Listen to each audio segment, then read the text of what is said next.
Hello everyone, and welcome to another episode of Horror History Class.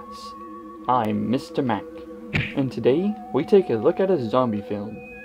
I mean, a cannibal film? Okay, I'm really not too sure today. Today, we take a look at Zombie Holocaust. Now pay attention, students. Class is in session. Now class, you may see a DVD before you with a movie that says Dr. Butcher MD. But believe it when I say, this movie is actually really confused. Dr. Butcher MD is only one of the names of this film. It's actually called Zombie Holocaust, and that's a much better name if you ask me. The Dr. Butcher cut contains all of the gory goodness, but some of the dialogue was cut out to help it flow better. Which is fine with me. I mean, we still get to see all the gore. And there is a fair amount of decent gore in the film Zombie Holocaust. You would hope with a name like that there would be. A name that stems from trying to cash in on names of two other films that made an impact. Lucio Fulci's classic Zombie and the controversial film Cannibal Holocaust. Both of which are actually really awesome. I recommend go checking them out. And you remember how I just said that this movie's kind of confused?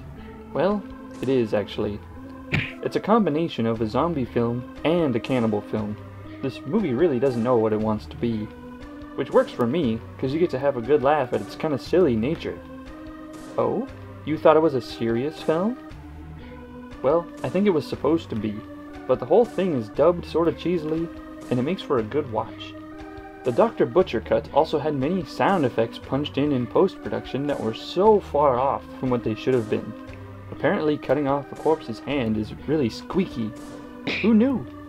People often think that Zombie Holocaust was a video nasty, but in reality, it was not.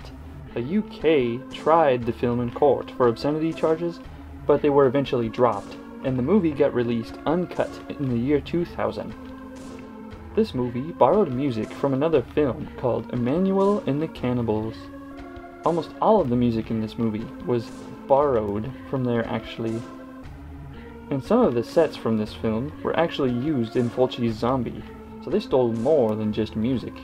Music, sets, what do you want to be, Zombie Holocaust? All in all, it's a fairly funny, cheap little film. Good for a laugh with some decent gore if you're into that sort of thing.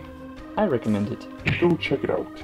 Now class, remember to like, subscribe, and comment on what films you would like to study next. See you all next time. Class dismissed!